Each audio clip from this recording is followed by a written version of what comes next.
Phillies fans cheered and Trea Turner answers the call. Is he heating up? And why was it a good idea for Phillies fans to give him that standing ovation all weekend long? The Eagles add some much needed linebacker depth. Plus, who are the top 3 skill position offensive players this year for the Philadelphia Eagles? That and much, much more when we are back in just 10 seconds.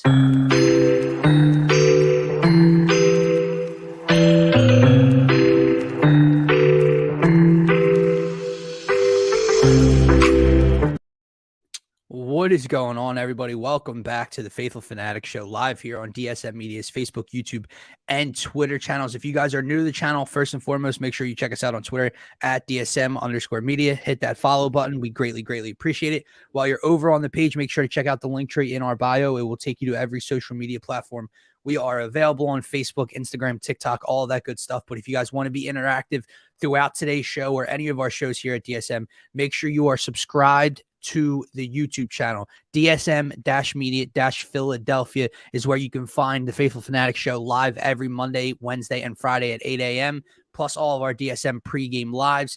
If you want to get all your NFL talk, make sure you are subscribed to the DSM Media-Turf Talk. For all of your NBA content, make sure you are subscribed over at the DSM Media-Scotty Talks NBA YouTube channel. I'm one half of your host there, Dylan Davis. You can find me on Twitter at DylanJD98. To my right, my faithful co-host, Scotty. You can find him as well at Scotty Drown. My man, happy Monday. And what is going on? Happy Monday, man. Just making sure I get my time entered for work for last week. So don't mind me looking away from the computer screen there. I want to make sure I get paid what I'm supposed to this week. But no, happy Monday, man. I'm excited to get back on the show here. I think something to be noted, man. Obviously, the way we've been doing the new YouTube channels has been working out for us. And I think that's something to, share with the viewers. Because there wasn't, we didn't do it for no rhyme or reason, like as far as like splitting YouTube channels. Yeah. Just wanted to redirect the audience. Feels like it's working, right? And we're getting more views on the shows. We're getting more people involved with the shows. So it's a good thing that's going here, and you guys are helping us out with it the whole way. So we appreciate all of you. But happy Monday, man. We're coming off a pretty big Philly weekend, man. You get the Trea Turner bounce back, which we're obviously going to get into. And then, of course, the Eagles season officially kicks off with that open practice. You get 50,000 Eagles fans in attendance. People are obviously excited for this Eagles season, right? And rightfully so. It's just unbelievable what they did last year. Feels like they could do the next step this year. And then on top of it, you get the Kelly Green releases, which has just got everybody going mad. So it is an exciting time in Philly nonetheless, despite the Sixers and Flyers, they've remained relatively quiet. The Union are doing well in the League's Cup. They play the DC United tonight. So Philly is rolling right now. And maybe that's because the Sixers aren't playing. Maybe that's a good thing. Yeah, man, look, normally and starting in a few weeks, I feel like the Eagles are going to be kicking off this show 90% of the time moving forward. But because of what transpired over this past weekend, we are going to start with the Phillies here. And we're going to start with Trea Turner and the fan base. And I was thinking about how I wanted to open up the show all last night, man. And it's funny because I'm going on a virtual interview after this, and I'm thinking about leadership and what makes a good leader and everything like this, right? And to me, something that is a quality in a leader is understanding that everybody is different. Yeah. Some people respond to things differently. Some people learn things differently than other people. Right. So the whole discussion over the weekend, not that it has anything to do with being a leader, but I'm just talking about the fact that people respond to positivity or negativity and discipline differently than others. Right. So the big discussion all weekend, we clicked it. We talked about it on Friday morning was, should Phillies fans give Trea Turner a standing ovation when he comes up to the plate? Well, not only did they do that, but they did it every single time he stepped to the plate for 3 straight games, man. And it was funny because there were a decent amount of naysayers on Twitter, on social media, kind of pushing back on the idea that it was lame, that it wasn't authentic, that the Phillies fans didn't mean it. They were just doing it to try to get something out of them, and it could come across as corny. I was there on Saturday. There was nothing authentic about what took place and he answered the call. See, that was my point about the leadership quality, because the whole conversation was, what can we do as fans, because we are so passionate and we feel as though we're a part of this thing, right? We're along for the journey with this team. What can we do to maybe help this guy out? How will he respond to maybe booing? Like maybe a Bryce Harper would respond to booing better than Trea Turner. But no, Trea Turner clearly needed someone, or 45,000 people, to have his back. Oh, what's he do? Oh, rips the go-ahead game-winning 3-run home run. Rips an RBI double in the 8th inning that night. Rips a double yesterday afternoon. Making plays out in the field with his glove. Gives the tip of the cap. Puts up a billboard on 95. So I wonder just how unauthentic this came across to some people, because it didn't come across as that to Trea Turner. It didn't come across that as to Bryson Stott. It didn't come across as that to Bryce Harper, who said over the weekend that he wished he started his career here. That's why you cheer the man. And Phillies fans, thank you, because it was much needed, and clearly he responded in a positive way.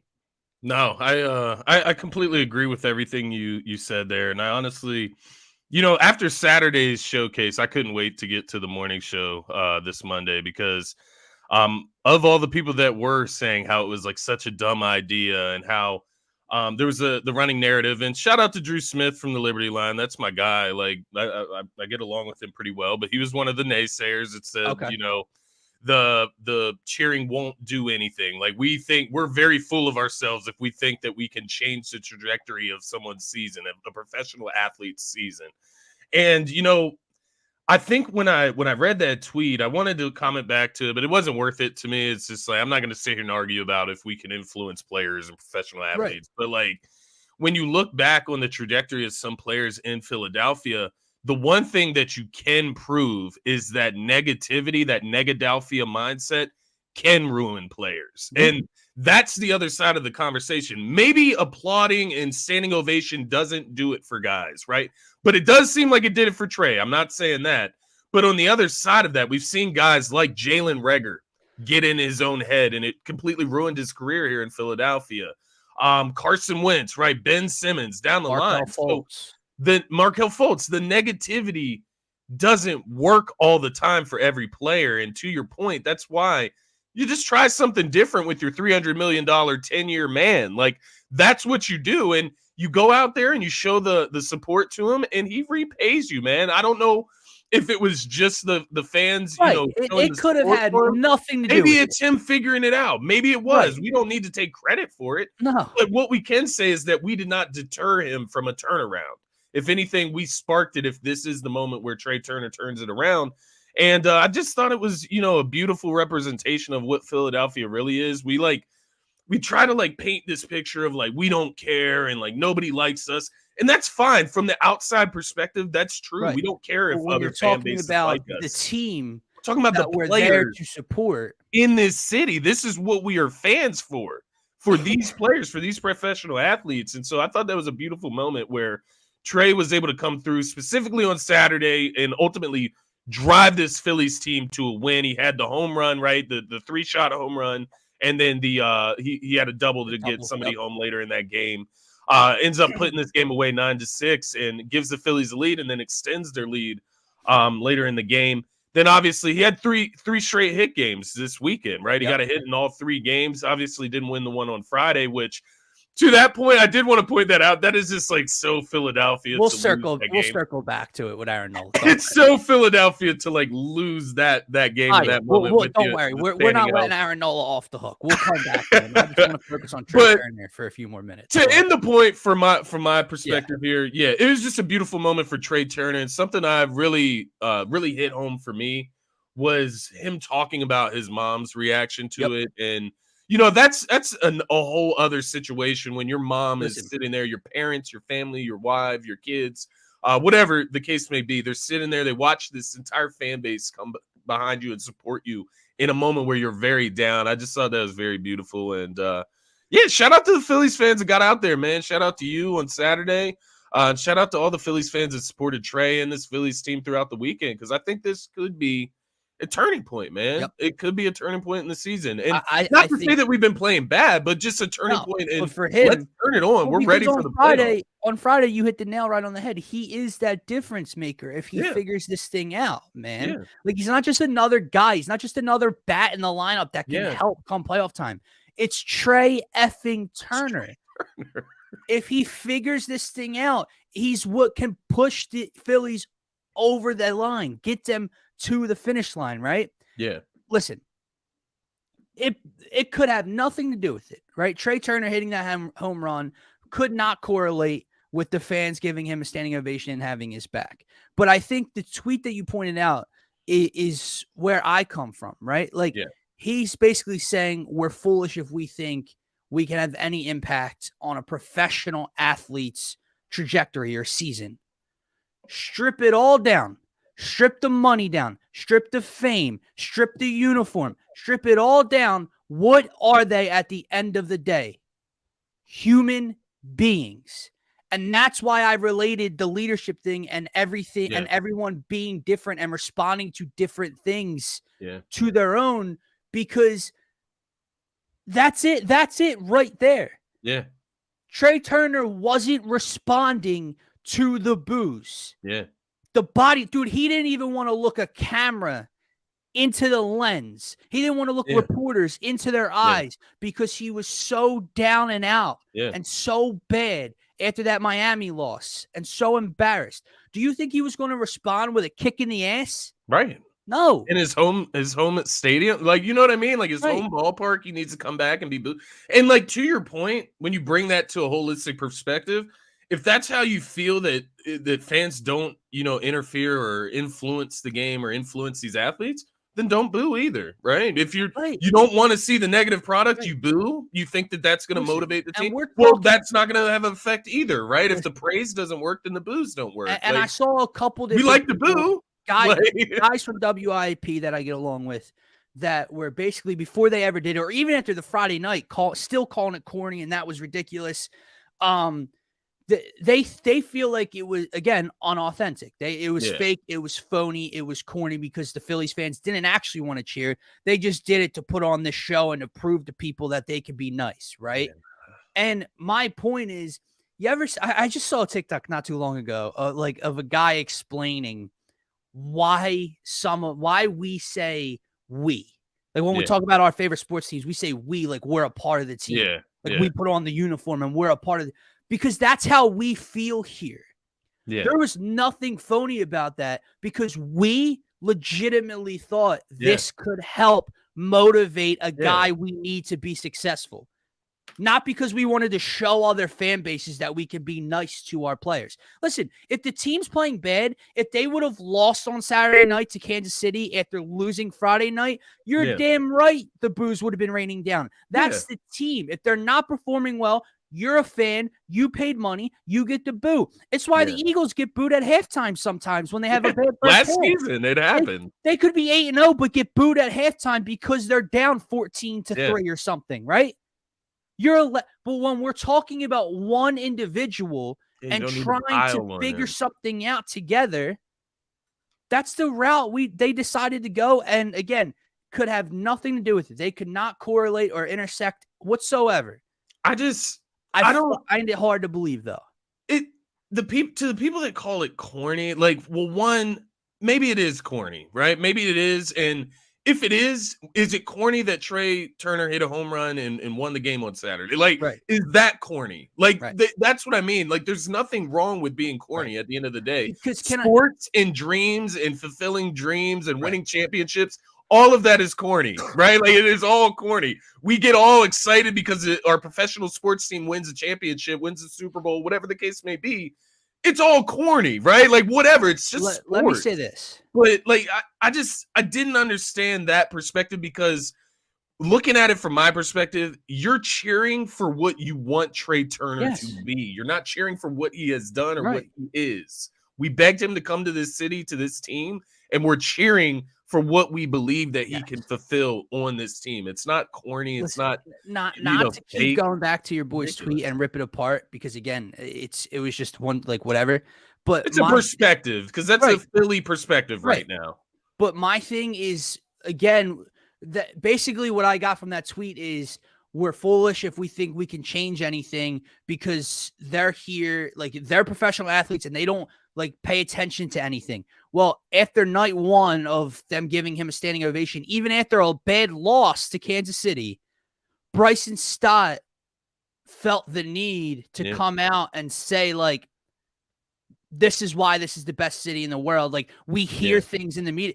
Clearly the clubhouse and Trea both knew what was going on with the Trea situation when it comes to he's underperforming and what's the city going to do, and the media's talking about that. They hear it. Yeah. So it wasn't just white noise to them. Yeah. It was real. Bryce Harper, his mom coming to tears. Trea, that was fucking awesome, wasn't it?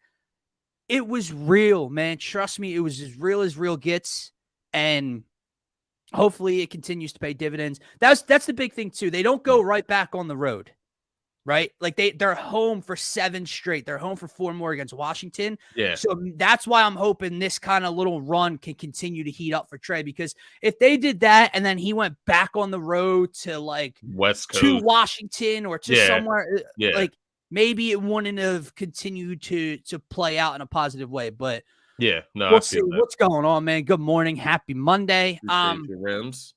But the rest of the weekend, right? So they take 2 of 3 out of Kansas City, which obviously we were all hoping for a sweep. We don't get that because of Friday night and Aaron Nola, right? And I gotta ask you, man, is he the least trustworthy pitcher on the staff for you right now? Like, you see Michael Lorenzen make 1 start, albeit he is an all-star this year for another team, a sub-4 ERA, like a 3.5, makes 1 start, goes 8 innings strong. You watch what Ranger Suarez has been able to do. Zach Wheeler, Taijuan Walker gives up 3 runs in the first inning, but gets through what? 7 with only 4 runs given up. Yeah. You see, he leads the NL, leads the league in wins, right? Aaron Nola, time in and time again, man, continues to be the shaky guy out of the 5. Yeah, and I think, to answer your question, I don't think it's to point out that Aaron Nola, at the end of the day, could have the highest ceiling of the group as well, right? He can come out, pitch a shutout or a no-hitter, whatever the case may be, but he is a full-on wild card, and that's the problem.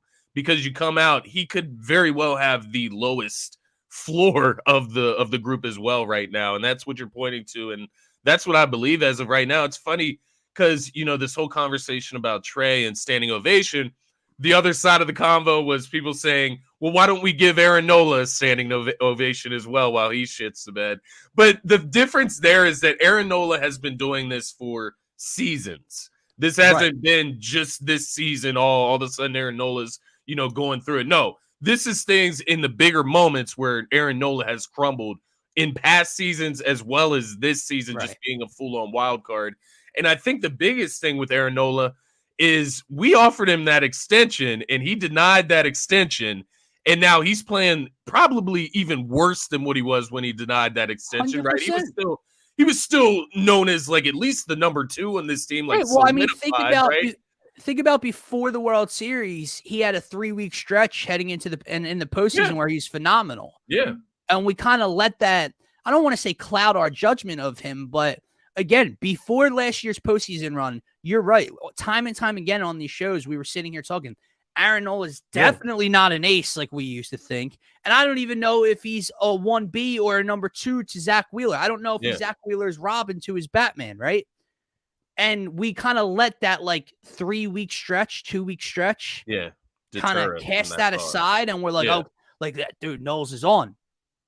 And it's right back to where we started. Because the funny thing is, he wasn't good in San Diego in the NLCS. Yeah. And he wasn't good in the World Series. Right. So, like, he pitched well in the wild card game, and he pitched well in the Braves game, right? Which he always, for whatever reason, seems to play well against the Braves, right? Like, that's just the thing. So, like, maybe that was just the one-off that he gets to play them in the playoffs and he plays well against them. Like, I just thought that was funny, man, because no, he doesn't deserve a standing ovation. He deserves boos because he's been doing this for a while in Philadelphia, and he's been disappointing, man. And it's frustrating when he goes out there and then the next day you have Christopher Sanchez come out on the mound and he's able to get us to a W. You have Taijuan Walker able to get us to a W, right? you mentioned Michael Lorenzen comes in first game pitching for the Phillies, able to get us to a W. So it's like, why are you the one out of the last 4 games that we lose? Right. Well, why is that the case? The series before. Right. Yeah, you can go all the way back. I'm just pointing out the last 4 games. But why are you the reason that we are losing these games? Like, that is a problem. Two 2-run leads in that Friday night game as well. 2-0 and 4-2 against this team as well, man. You go back to Pittsburgh when the Phillies scored. I think they ended up losing that series, but the Phillies scored what? They're the most runs of that series in the Nola start, and they lose because he gives up. He can't get through 5 or 6. Yeah, I'm tired of it. I'm tired of it against the level of competition he's going up against. This is not a playoff Pittsburgh team. Pirates, the Kansas City Royals. Listen, I get the Royals offense did almost whatever they wanted in all 3 games. Like Walker got rocked a little bit. Sanchez got hit around a little. Like they all got hit some around. Young bats. I mean, they got some young studs on that team for sure. But but Nola was just. I mean, dude, 100+ pitches in the 5th inning. Yeah, you got worked. Yeah, worked against the 2nd worst team in the American League. So what do you do with Aaron? Like, I don't know.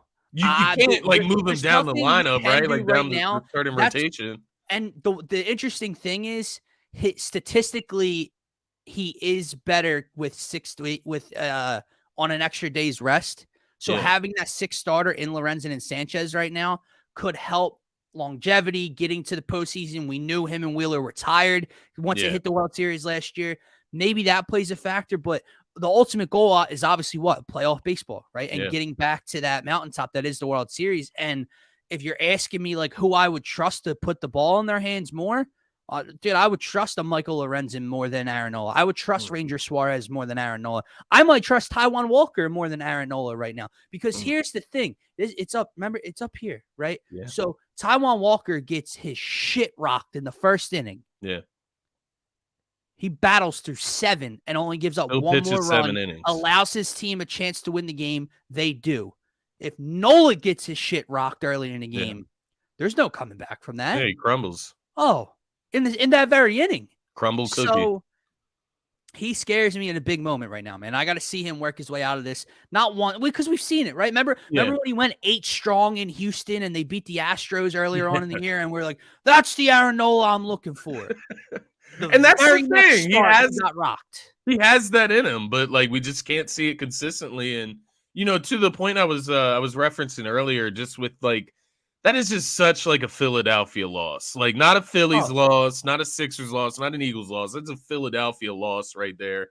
On a night where, obviously we were anticipating the Trey Turner standing ovation. You want to get that W to keep morale high. The starting pitcher for the Kansas City Royals. They lost 16 of their last 18 games when he starts before that night.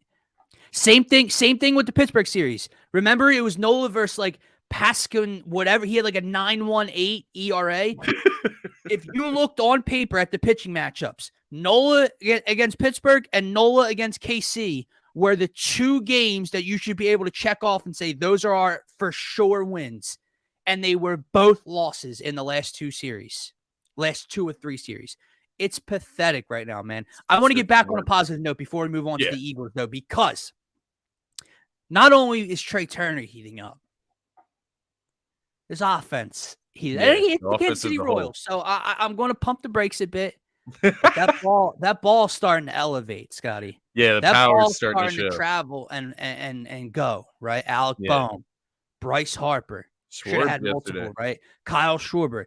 Nick Castellanos is heating up. Multi-homer series. Right? Yeah.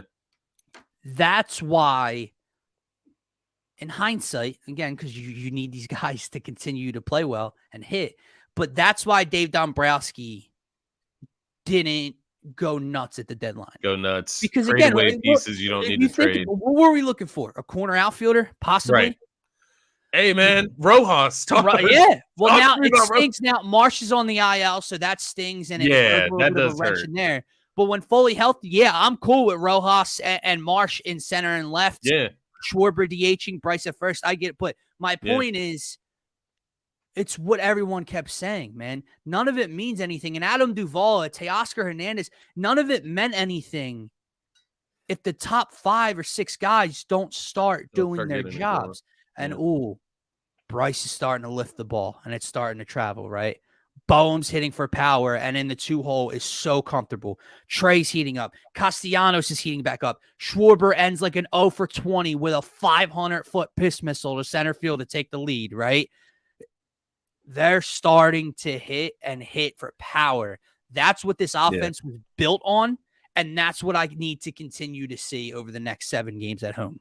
Absolutely, man. I think you hit the nail on the head there. Bryce Harper getting it going. Alec Bohm, you mentioned it. He's completely comfortable in the 2-hole spot, man.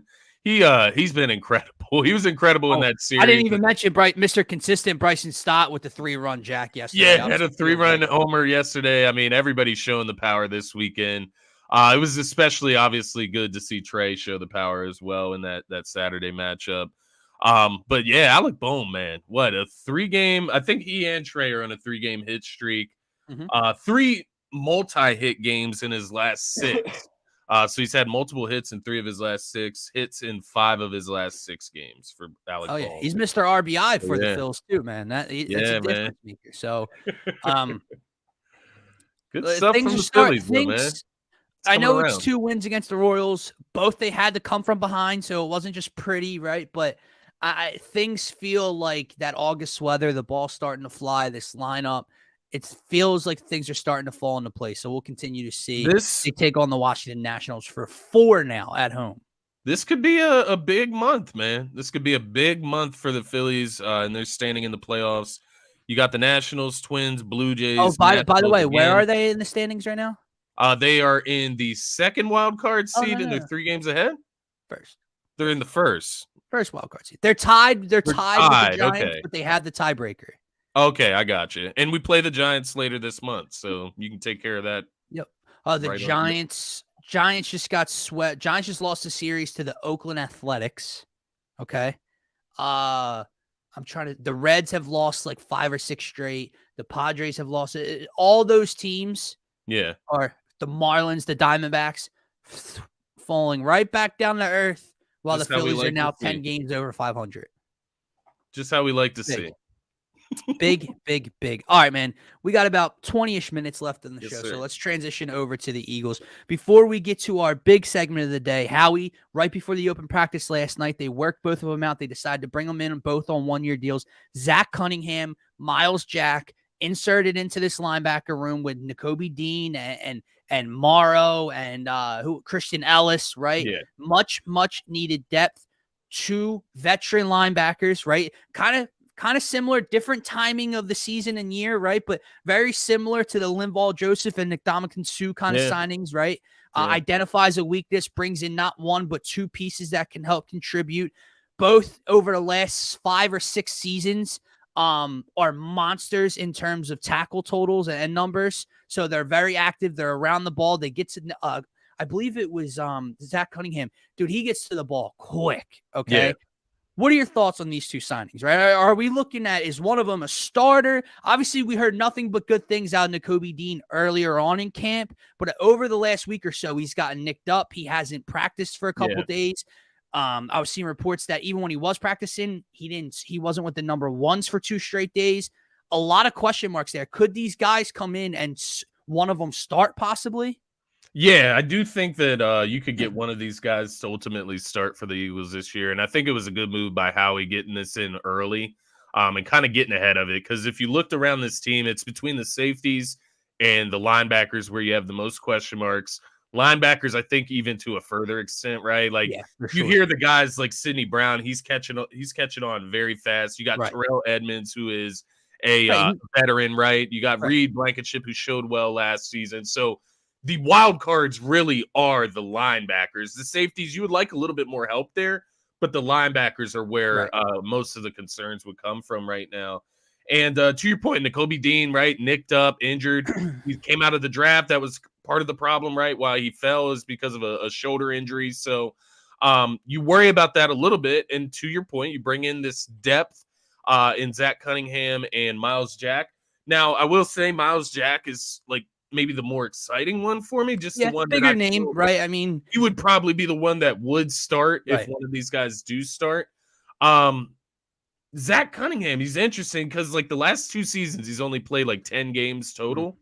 But before that, he was totaling over 164 total tackles, 106 solo when he was on the Texans, 142 total tackles, 99 solos. So he gets up there around the 100 tackle mark. And that's something you need. You need a tackling machine. That's what TJ Edwards was, right? He's an enforcer in the run game. He read plays well and got to the ball quick. That's what these guys can do.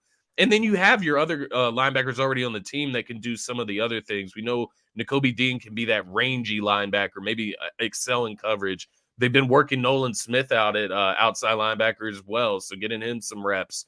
So they got options. This gives them more options, and I do think there is some upside that comes with these guys. If one of these signings can hit for you, one of these guys end up being your starter. That could be something we look back on this season as a key moment when you signed Miles Jack or when you brought in Zach Cunningham. It could be a key moment when we look back on this season.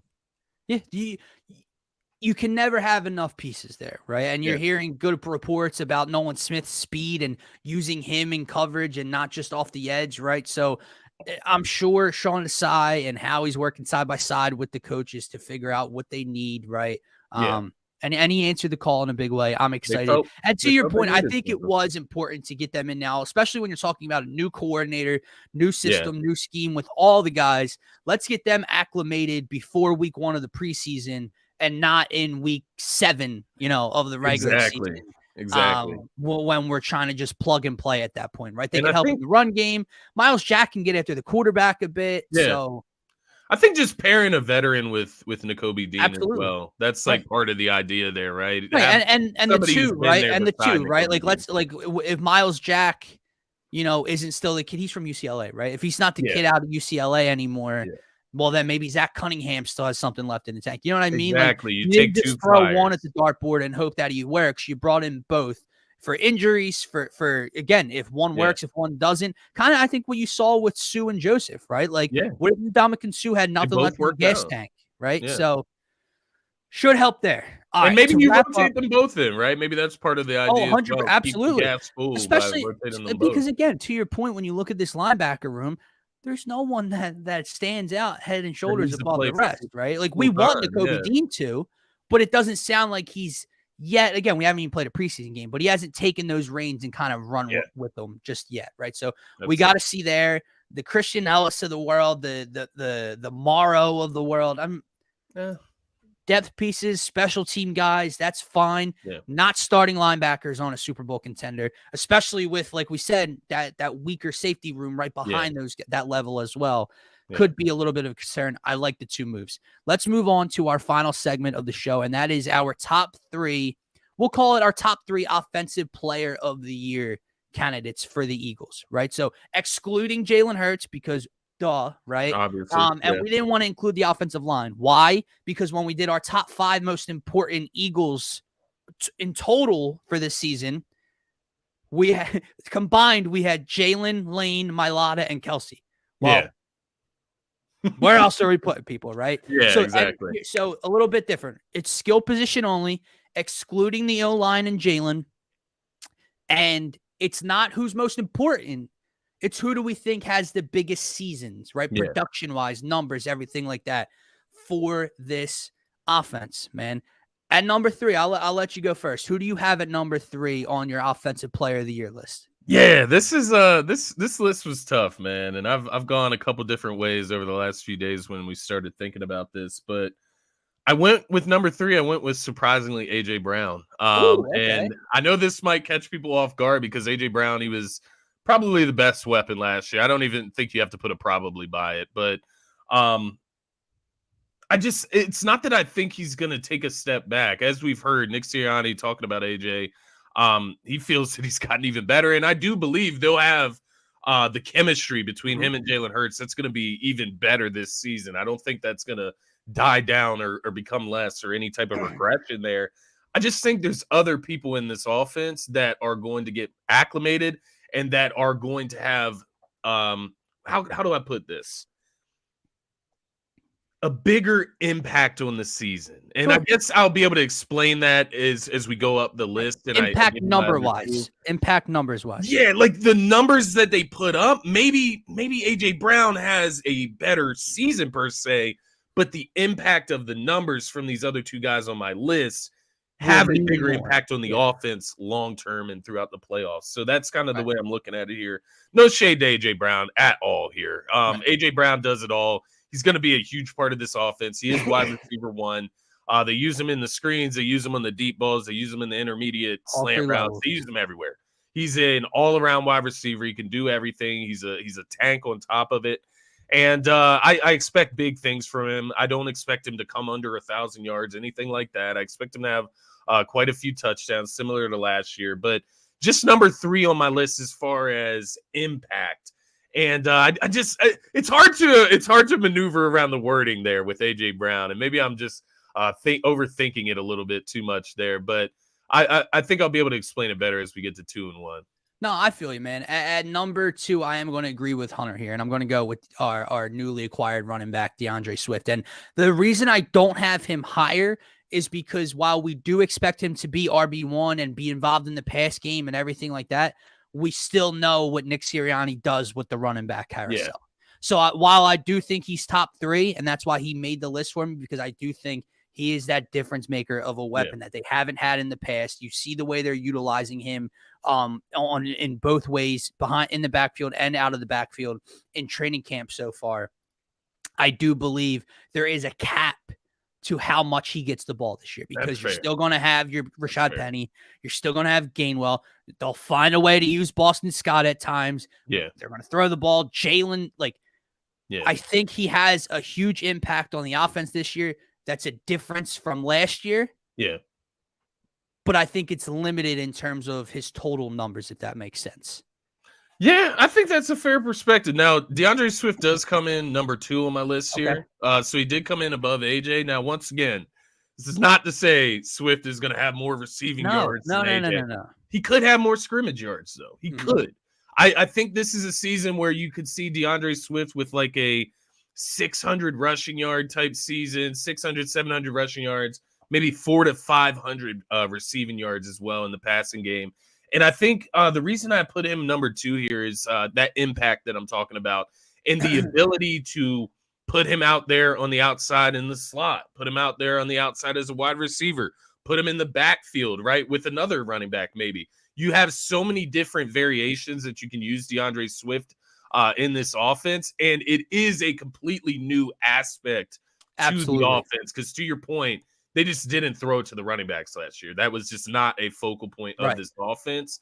I think that changes a lot this year. I think they get the running backs involved, and not just Swift. I think they get all of the running backs involved in the passing game a little bit more this year. But to be fair to your point, I think you make a very good point. It could very well be capped, and ultimately that could lead to AJ Brown having the better season. So just to put that in perspective, I can agree with you there. At number 2, I have Dallas Goedert. And I have Goddard here at 2 because he missed some time last year, and you saw the impact it had on this offense at times. You saw, Grant Calcaterra, I know they brought in Dan Arnold, Jack Stoll, right? When he actually called a pass versus New Orleans, we were like, holy shit, Jack Stoll just called a pass over the middle. He ran a route. The drop-off in the tight end room, when you're talking about Dallas Goedert, a top 5 tight end in the league, can block, can run great routes, has great hands, big physical body, yards after the catch, everything. Yeah. And then you take him off the field and you see the offense struggle, right? And here's why I have him at number 2. He said the other day, a goal for him, a goal since he's in the league, is to get over 1,000 yards and still have AJ and Smitty. Maybe we can all go over 1,000, right? Because the Eagles finally had 2,000-yard receivers plus 1,000-yard rusher last year. Right. And maybe we can get the trio to get 1,000 plus this year, right? He's got to stay healthy for that to happen. That's the key. I think you saw him in the Super Bowl kind of be that security blanket for Jalen on third down, man. I feel like I watched a handful of big third down catches. We all know the one at the sideline that got reviewed and he ended up getting his foot down. I think he can, man. I think he can get there. And I want to go back to this man for 1 second, okay? Yeah. I think he helps Dallas Goedert in a weird way. I think he opens up the middle of the field even more for Dallas Goedert. I see what you mean. With his pass catching ability, his explosiveness out of the backfield, up the gut, in a weird with all those RPO actions they run. If you have to account for let's say DeAndre Swift breaks off a run up the gut off of a draw or something, right, for 20 yards or plus, right? Well, then the next play, if I have Goddard on the edge of the line or in the slot, and I'm going to fake that RPO action, well, now the middle of the field, they come down because now I got to worry about DeAndre Swift's ass coming up the middle again. So in a weird way, you already have Smitty and AJ outside. That opens up the field enough. Jalen's legs open up the field. DeAndre Swift as a weapon can open up the middle of the field for Dallas Goedert even more. I think he goes over 1,000 yards this year. And again, AJ might have 1,500 yards. That's more statistically than Dallas Goedert. But I think it could mean a bigger impact, to your point earlier. Yeah. And I think that's kind of what I'm getting at with this list. And I think you make a great point with DeAndre Swift kind of taking some attention away from the middle of the field for Dallas Goedert per se, right? Because now teams are going to have to decide when DeAndre Swift, say, he lines up on the right side of Jalen, and then you have Dallas Goedert right there on the edge of the offensive line as the tight end on the right side. Well, the middle of the field, the linebackers, the safeties, they're going to have to make decisions. And there's going to be safety attention that's going to have to be attached to DeAndre Swift because linebackers aren't going to be able to guard him when he's in the slot, different things like that. So to your point, that is a very good point. I do think that he's going to help him a ton. And I actually do have Goddard at the top of my list. Okay. No shade to Smitty, right? Smitty's not on my list and took a lot of thinking there because there's part of me that feels like Smitty, not because he's better than AJ, he could just have a better season, right? Like you could get more targets, maybe more attentions on AJ, he gets more open. Smitty is a very big honorable mention for me in this top three group. And I think that's why we did top three, right? Because it's easy. You could just put Smitty in the top five and then boom, you're good. You have all of them covered. You have to make choices here. And ultimately, Smitty came out with the short end of the stick. But Goddard is the number one for me, to a lot of the points that you already made regarding him. And I would just go to say, I think the chemistry with him and Hurts should be a lot better this year. I think the utilization is where I think it's key for Dallas Goedert, because last year he only had, three receiving touchdowns last year? Yeah. For a big target like that, that's not enough, right? And the ball got spread around things. They've rushed the ball in with QB sneaks a lot. Jalen had 13 rushing touchdowns. But I think a lot of that kind of shifts this year. And maybe you don't run your quarterback as much in the red zone to get him hit after you paid him millions, right? And maybe some of those red zone targets go to the big tight end, right? The big target in the red zone there for you. So I think that's one way he can make a bigger impact this season, is in the red zone.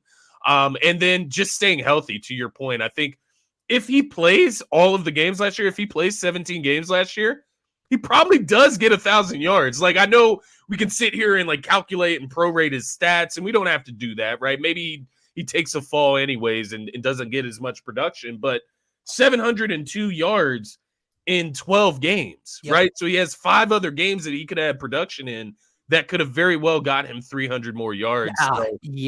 To that point, man, I think he's very close to eclipsing that 1,000-yard marker. And I think that Goddard eclipsing 1,000 yards and maybe getting 5 to 8 touchdowns receiving is bigger than AJ Brown eclipsing 1,000 yards, right? And getting his numbers, because AJ Brown is supposed to do that right now. Right. If Dallas Goedert comes out and hits these projections that we have right now, then this team is going to be freaking soaring. Or somebody got injured, which, knock on wood, that's what you hope is not the case. But if Dallas Goedert eclipses 1,000 yards, man, it's going to be a wrap. It's one of the best offenses in the NFL. At number one, I do have A.J. Brown. And again, I feel bad leaving Smitty off this list, but we trimmed it to 3 because we had it set. The title literally was top 5. And I'm texting back and forth with you, and I go, dude, if we go 5, no shit. You're going to go Smitty, AJ, Goddard, Swift, and let's pick another, for God's sake. Pick somebody else. Yeah. Right? So it was too easy to do that, right? So when you limit to 3, someone's left out, and that is Devontae Smith for me. Here's why AJ Brown's number 1. For all the points you laid out, the numbers are going to be there. Like we expect him to go over 1,000 yards. Hell, we might expect him to go over 1,400 yards again. Maybe I'm taking him for granted. 7, 8+ touchdowns. He had double-digit touchdowns last year.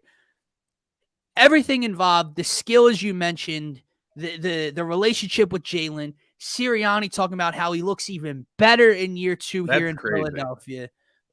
You expect the production to be there. But here's why he's my offensive player of the year for the Eagles and kind of the most important, right? How do the numbers stack up?